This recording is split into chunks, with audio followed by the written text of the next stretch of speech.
Come on, let's see. Are you live yet? Okay.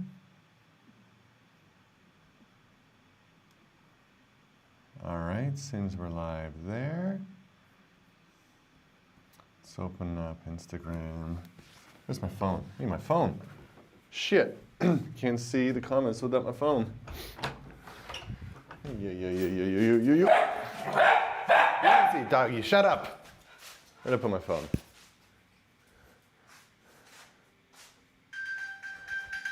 Found it. And open up Instagram. Switch to the other account. And let's go live here. Seems like we're live, and it's live on Simon's Book Club as well. Hi, yo. Perfect. Good morning, everybody. It's time for another writing session. My God, my body is so sore from yesterday's run. Feels deliciously sore. Now let's see what thoughts are alive in me.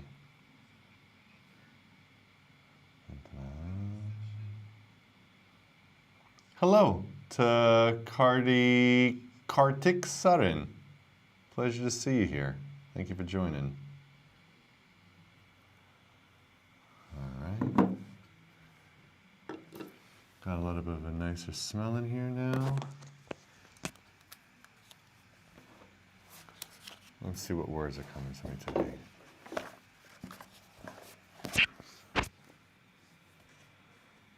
Hi, hello. Thank you for being here today. Okay, it's the March 24th, 2025. Hello to Hope Staffs. Pleasure to see you here. Thank you for joining.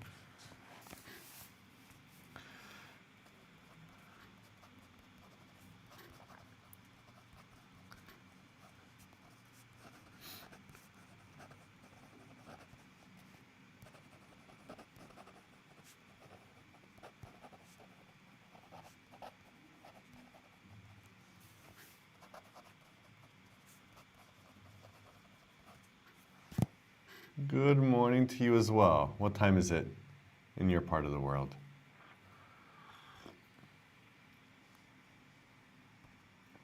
Don't want to leave any rings on my paper. Is this clean? Yeah, that's clean.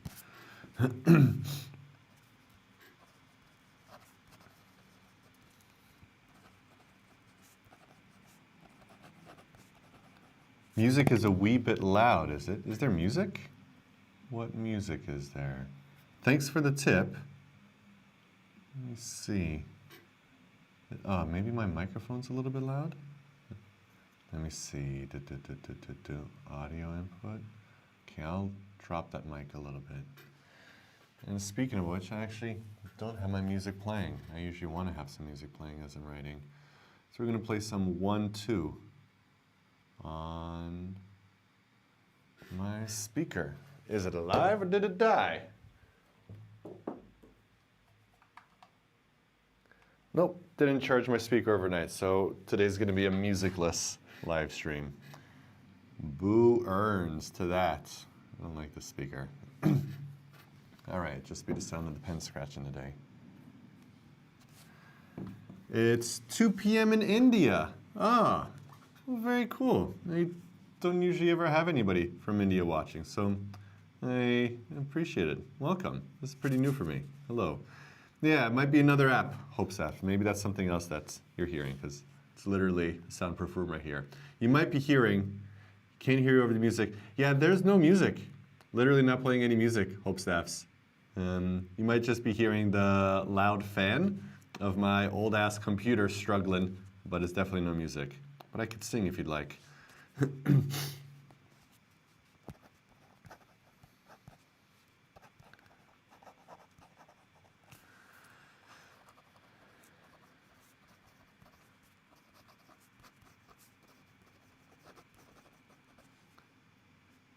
No problem.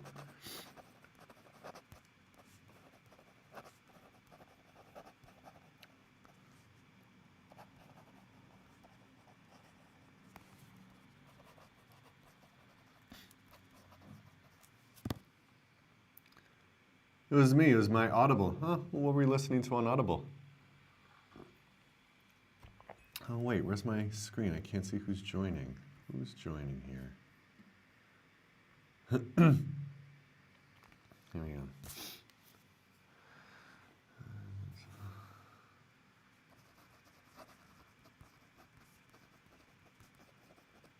So what am I journaling about? So thanks for asking. Every morning at around 8:30 a.m. I sit here with a coffee and I just write down a lot of the ideas that I had alive in me that I didn't necessarily get to process. So I'm reading a book now called Orbital that's telling the stories about some cosmonauts in the International Space Station. And one of them was thinking about, okay, so we're on Earth now and then we're going to go to Mars. And then after we go to Mars, we're going to go to another planet. And then what? We're just going to keep on doing that ad infinitum. And once we go to other planets, and once we're able to do that, are those future versions of us going to look back on who we are right now and talk about us the way that we talk about monkeys? You're like, my God, can you believe that this is what humans did back then? Can you believe that this is how humans treated each other? Can you believe that this is how... Orbital's a great book. I'm glad you enjoyed it, Hope Safs. And then it made me think, okay, so definitely there's going to be a very different version of us in the future, and I'm thinking in terms of long time. So we'll go from Earth to Mars, and then Mars to another planet, and then another galaxy. And then when we get to another galaxy, we'll meet other beings that are also traveling to other galaxies, and we'll combine forces. And then we'll just go from galaxy to galaxy until we pretty much have all the planets conquered in the universe. And then what? Well, then we'll discover, hey, it's time for us to go to another universe. And then we'll hop over to another universe.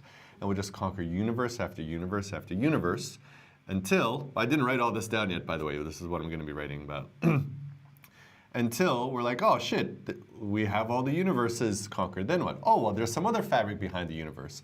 And then let's conquer that fabric. And then we'll realize that there's more fabrics. And we just keep on getting more and more layers to this Russian doll.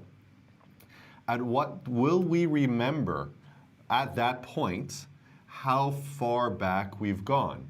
But then if we keep on just uncovering layers, will we eventually be like, all right, we're done running away from the destructive power of the universe, of the planet, of this and that? When do we finally say, okay, there's just endless layers? It's kind of like those movies in which, like, it's not this bad guy, it's another bad guy behind the bad guy that was ruling him. And then once you be that guy, it's not actually him, it's another big bad guy behind there.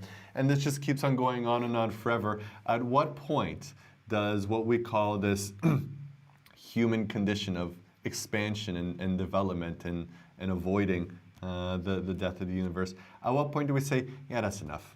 All right, you know, I've been running from the destruction of the universe enough. Now what? And I'm not sure. I'm not sure. Hello to Natasha Daniel. You said, I'm pretty disappointed with what we got. Yeah, I hear you. I hear you. Anyhow, so I'm writing about the universe, and so that's going to be the first thing that I want to get down. That's just an idea that I had last night, and I didn't really get to put into words, except for now. So this is kind of like me verbally journaling at the same time. And I also watched a movie last night called Substance with Demi Moore. And it was a real great lesson about how what you do to your body in the younger version of yourself really destroys your body in the future version of yourself. And so never stop taking care of your body, which is something that I've been very obsessed with. So I kind of just want to write about those two ideas. But thank you, Kardik Sarin, for engaging and for asking. So let me get back to writing this on, seeing what else arises out of me today. I'm not sure yet. My TBR list just got a little bit bigger. Very nice. Well, Orbital is a great book because it's short. It's only like 130 pages. It's just so poetic and beautiful. Won the Booker Prize last year and definitely deserves it. It's just fantastic. It really is eye-opening and eye-expanding and really makes you kind of step out of your small sense of self that you have here on the planet. It makes you think about anything larger. The question is Substance any good? Substance was, well, sure, it was some good. Some parts of it were a little bit ridiculous, but I understand that they were trying to prove a point. But I really like this idea of, like, what does it mean to be comfortable with the aging of your body? Can you just be present with what you have right now and stop trying to destroy yourself in order to be able to hold on to something longer? the young version of the character keeps on wanting to have another night, just one more night, just one more night, and you take substances to keep yourself alive and awake longer, but then it comes at the cost of extreme damage to yourself and utter decrepitude and misery. And so, do you keep on trying to hold on to what you have right now, or do you just appreciate it for what it is, let it go, and have the rest that you deserve, and then come back the next day? I'm definitely at the age now that I'm not going to be staying up past midnight and taking any kind of substances to keep me awake. And so I kind of found that part interesting. Anyhow, back to writing. And it's this angle. Yo.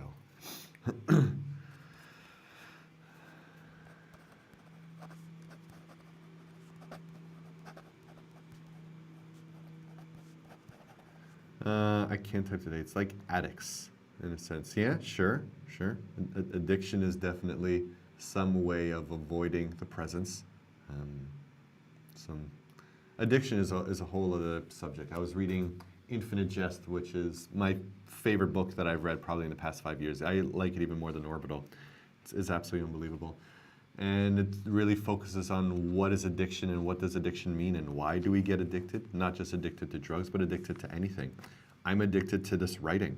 I fucking love this writing room that I have, this little soundproof den and like this little ritual that I have of, my candle's out.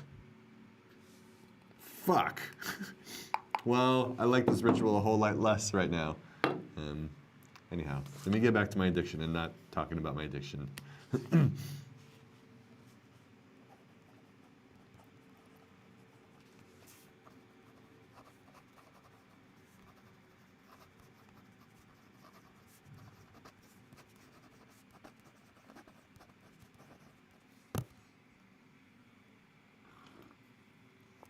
Amy69 Babes, good morning. It's always very nice to see you here. Thank you for joining.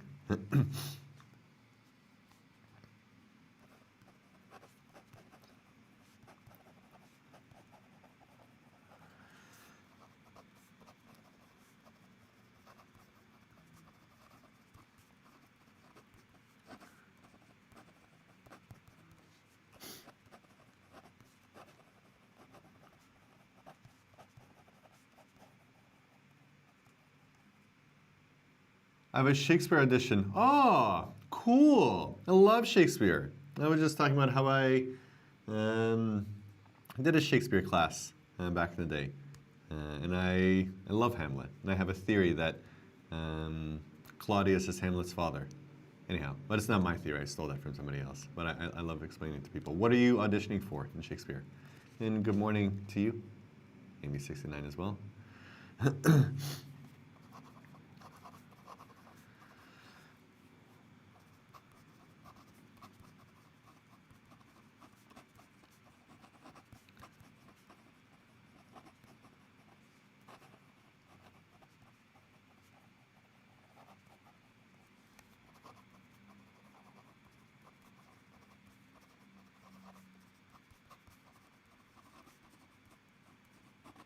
Interesting theory. Okay, can I explain my, I'm not sure how many people here have read Hamlet. Here's my idea about Hamlet. Hamlet's father, amazing, inspiring hero, strong war general, something along those lines. Really, really awesome dude. Hamlet, very kind of anxious, artsy, not into war or any of that, very philosophical, very deep. His father dies, and within like a few days, his mom is banging his brother, and they get married. Not Hamlet's brother, but Hamlet's uncle, Claudius, who is nothing like the king, the former king, but he's kind of very much like Hamlet. He's like, bureaucratic and, smart and clever. Not as smart as Hamlet, of course, because Hamlet's like super smart. But Hamlet has a lot more similarities with Claudius than he does his biological father. And considering how quickly Claudius and Hamlet's mother got together, maybe it's because Claudius is Hamlet's biological father. And Hamlet hates that idea, and he's super duper upset about it. So that's a big point of his upsetment.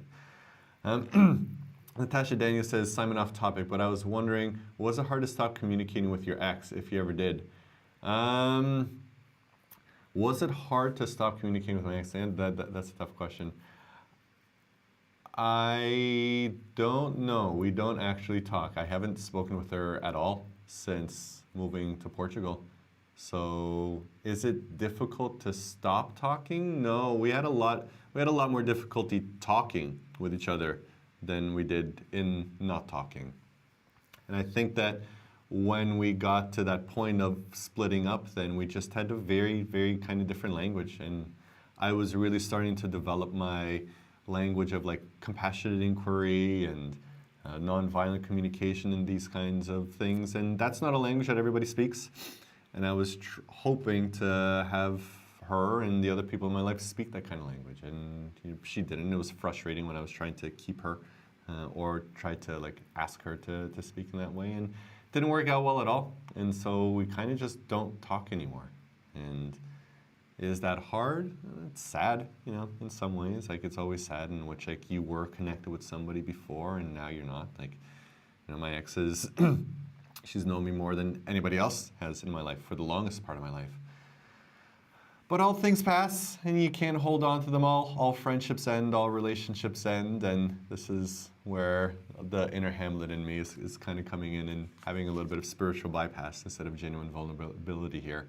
But yeah, it's sad, but so it is. I don't feel as sad about it now as before. 326 Love says, for those who want to start journaling, what's your format? Interesting question. What's the format of journaling? For me, says, I'm going through it, so I just thought I'd ask. Oh, okay, I hear you, Natasha. I hear you. I'm sorry that you're going through that. Yeah, it's tough. Definitely is tough. So what's the format to start journaling?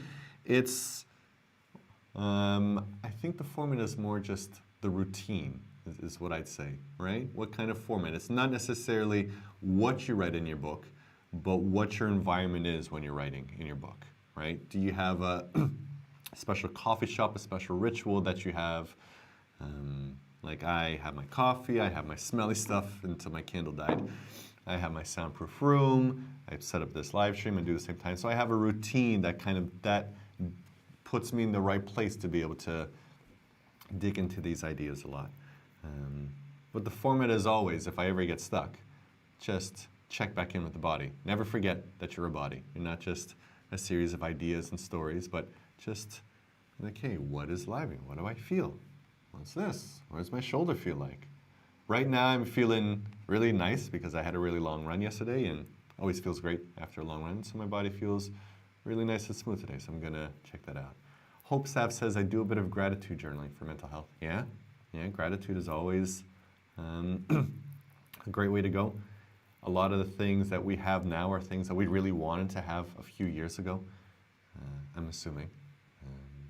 If we just kind of pay attention to that and realize that we do grow in many ways, and that kind of helps us navigate through the challenges of our current life right now.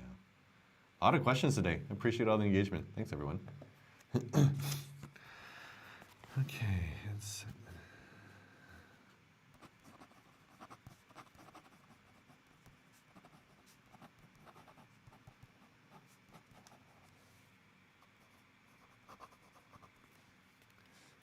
Even if the candle dies, you could still carry on. Indeed, I still can. I need to just have some matches. My girlfriend and I have one box of matches. And hey, hello, Masha. Would you be able to bring, Masha, the matches back, please? My candle died. You see right here? No more candle. So if you actually have the volume on, instead of just turning this on, please bring back some matches. All right.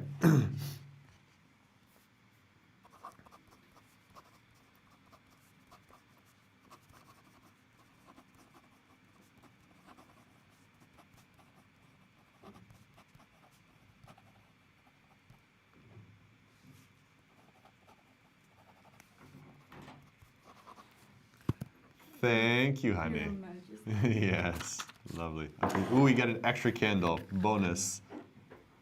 Thanks, love. I don't need to waste a match if I can go from here, set this on fire. Yeah. Come on. Oh, yeah. Come on. Come to me, candle. Oh no, is this candle just spent? I just don't think there's any wick in here. Nope, I'm at the end of my candle.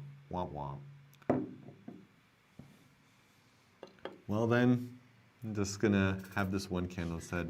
Thank you, chimney candle, for all the hours that you burned for me.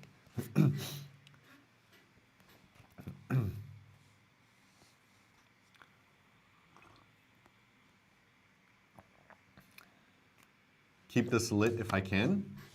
Really? I was always under the impression you just gotta light it for a bit, because the more that it's on fire, the more black smoke emerges, and I prefer a softer, whiter smoke coming through. No?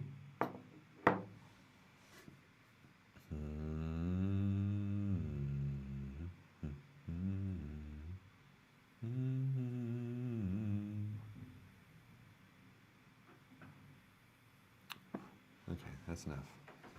It's enough. Is the candle dead? Are you checking that out? I appreciate I have tech support here.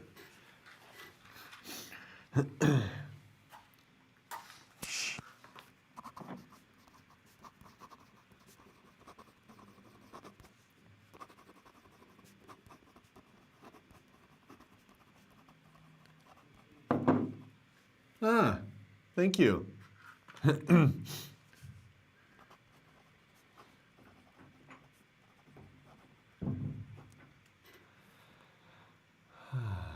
It's for protection and energy expansion. I didn't know that. Huh. Thank you, Natasha. I don't know much about smells. That's definitely outside of my domain. I'm definitely just culturally appropriating all this burning of candles. Oh, it'll eventually become a part of me. Yeah, little one, you got it.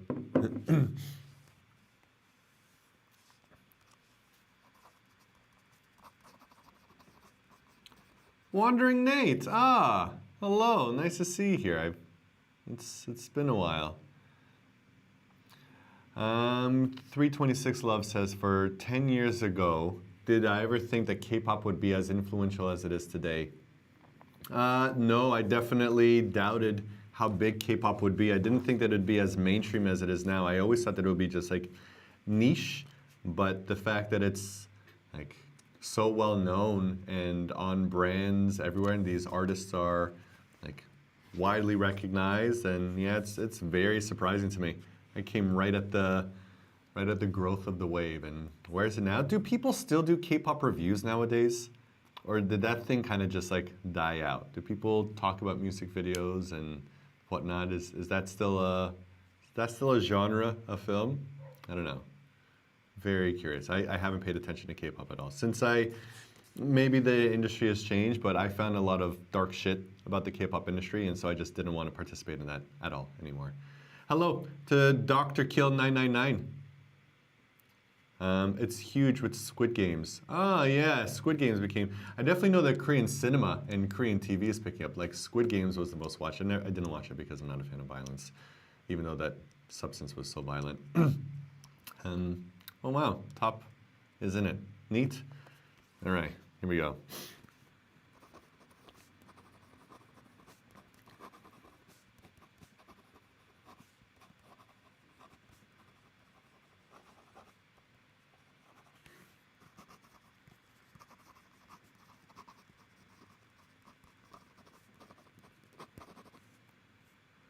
You think it started with Gangnam Style? Yeah, it sure did. Gangnam Style really puts K-pop on the YouTube map. Like, there were a lot of K-pop artists before that were, making K-pop videos, and they had their own like small crowd. But then I think Gangnam Style really opened up other people's eyes to the potential of K-pop. And so I think that was like a really ice-breaking moment. Excuse me, did I feed the dogs? Yes, love, I did feed the dogs. Thank you for asking. They're fed.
Simon, what's my stance on swearing? I guess I don't know. I fucking love to swear. I have no problem with it at all.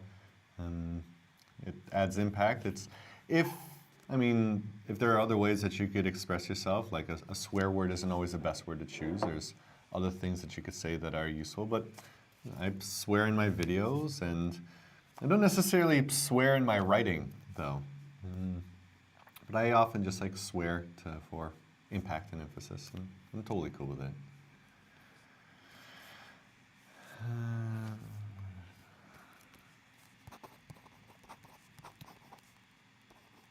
Yeah, I was taught not to, but then my father swore so much, and he just had so many creative swear words as well. Like, not the regular, like, fucking shit, but just like whole swear phrases of like wildness in Polish at least. And so, and in fact, a lot of the things that he wound up saying in Polish, I didn't know were swear words. I thought they were just like what you say when you're frustrated.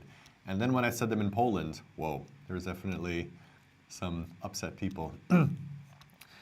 Kartik Sarin says, I think the style trends that catch the world by storm often come with an expiry date. Yeah, sure. The world eventually gets exhausted and the next big hit emerges. 100%. Yeah, there's no style that lasts forever. I mean, we keep on going in cycles, which something is trendy now, and then it gets a little bit boring, then we get to a new trend, but then some people here do like a redo of the old trend, but then this trend winds up getting to something else, and there's always a little bit of a retro style, so there's always this nostalgia of old styles, and this looks like cool sunglasses, now that I drew that word. Amy69 says, it's often mistaken that swearing is aggressive, but it can be funny, an expression of love and passion and so on. I agree. Swearing isn't always aggressive. Ah, Heather Rahuba. Hello, pleasure to see you over on YouTube. Welcome to this live stream. Thank you for joining. Yeah, swearing is expressive, not necessarily aggressive. It can be aggressive if you use it in that way, but then so can many other words be aggressive if you use them in that way. It's just a matter of the intention. And yeah.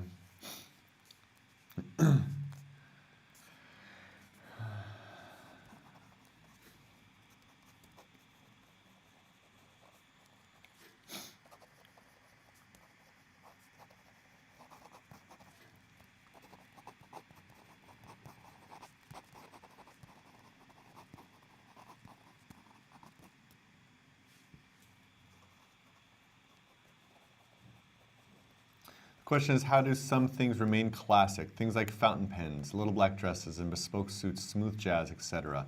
Well, I think those things remaining classic are still kind of a retro throwback in many ways, and they're not going to remain classic forever. I mean, like, there's nothing remaining classic from the 1500s, nothing remaining classic from the 800s, right? These are still close to us relatively, but given 500 years, bespoke suits and fountain pens, probably not. Or if they are in 500 years, they definitely won't be in 2000.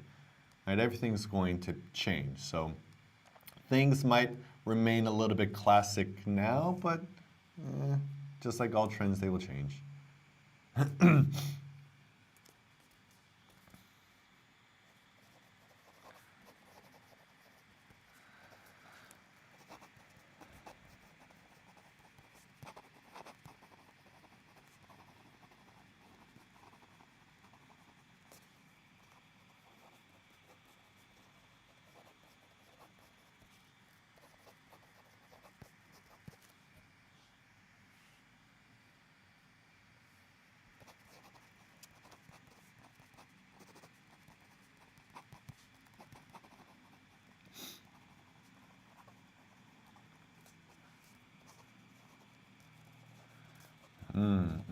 Yeah, consciousness.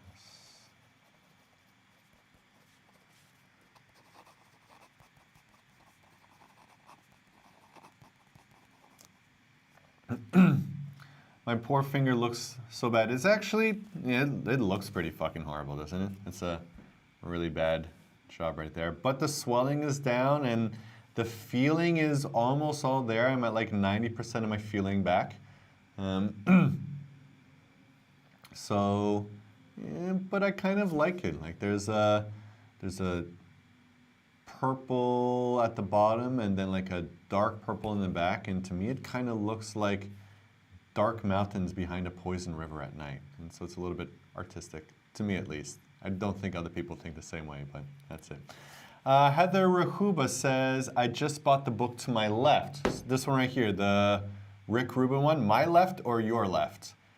Either one. We got Solutions for Writers here, which is a great book, or The Creative Act, which is a very, very inspiring book. Haven't had the chance to read it yet, though. Well, when you do wind up reading any of it, then please share your progress, and I'd love to be able to hear what parts you're at and what resonate with you. Yeah, no, it's not chip nail paint. This was, I crushed my finger at the gym. The machine that usually was jammed, somebody fixed it, and I didn't know that, and then it went a lot farther than usual and totally smushed it. My left, so Creative Act. This is the one that you're reading. So, yeah, I'm just about maybe a little less than halfway through. I haven't had the chance to read this that much, but I always keep it close to me because it's very inspiring and keeps me focused on doing art that I love for my own self. So, yeah, it's a great book. Really hope you enjoy it. Why did you get that book? What are you looking to get out of this, Heather Rahuba?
Oh, keep Karthik Sarin switching to YouTube stream. I appreciate that. The more people that can watch on YouTube, the better, because I'm trying to get that channel monetized, and so I'm trying to pump up those watch hours. So thank you, Karthik Sarin. Join me over there. Jakuzin 101 joined. Pleasure to meet you. Hello. So Heather Rubin says, I did a short with it, and I had been looking for a good book that had to do with self-work and self-love. Ah, I'm in school for psychology. Lovely. And I've been diving into all the abnormal psych. You tend to get a little fish-eyed when reading all that. Yeah, I hear you. I'm very interested. What are you in school for psych about? What are you trying to do with psychology? What are you developing out of that? But yeah, definitely the messages of self-love from this book and self-belief and being able to just understand yourself. It's a great book in that field. I always get excited whenever I speak with somebody that's studying psychology because I have such a, what do I say, such a doubt of myself for not having the credentials, for not having gone the academic route, even though I was able to spend a lot of time just reading and writing and thinking about this and reading good books about this and coming to ideas about this and speaking with a lot of people with a lot of different ideas, and I've had a lot of thoughts about what does neurodivergence mean, and what does even neurotypical mean? And do I know anybody who's neurotypical? Who the fuck is neurotypical? Who has, everybody seems to have ADD. Of course, nobody has good attention spans. I don't know anybody with like, who has an attention surplus rather than an attention deficit. Monks and meditators can have an attention surplus because they've been training at it the whole time. Who doesn't have a deficit of attention? Who ain't attention broke with all of our attention being pulled everywhere? Anyhow, I could ramble about psych for a long time. But you're working on achieving your professional counseling license therapist. Do you have a modality that you prefer? Like, for example, I really got into acceptance commitment therapy, and I was convinced that that was the one, simply because Stephen Hayes wrote about how it's the most effective one according to random clinical trials. So, yeah. Right? Heather Rahuba says everyone has a little ADHD.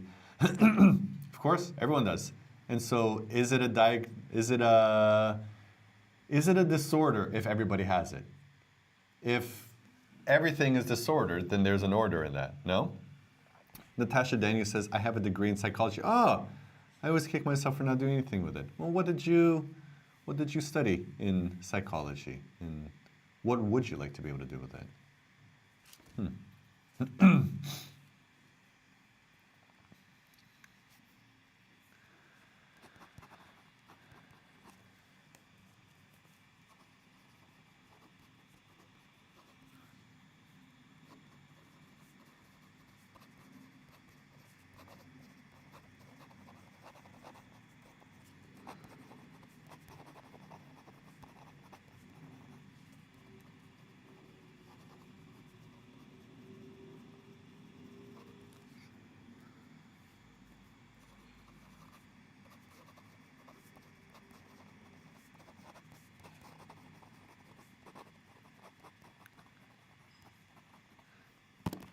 It's actually 9:06 and I'm supposed to, oh, you're doing EMDR and art. Love it. Accelerated resolution therapy. Okay, so not art. Very, very, very cool. I did a lot of EMDR in the past. Hello, Ellie the Dreamer. It's so nice to see you. And there's my ADHD, jumping from one comment to another. I don't do well with live streams and my attention spans. ADHD is more diagnosed when it impacts normal daily functioning. Yeah, that's right. Speaking of my attention fading, I'm supposed to be having breakfast at 9 and it's already 9:07. And so I'm really going to thank everybody for coming here today and participating. Heather, it was very nice to see you in YouTube and welcome. I thank you, Natasha, for being here. Kartik Sarin as well. I appreciate seeing you all here and all the questions and the discussions that we had. I didn't get to write as much today, but I really definitely feel a lot more connected and appreciative of everyone being here. So thank you so much, and I'll see you tomorrow at around 8:30 a.m. when I get back to some more journaling. So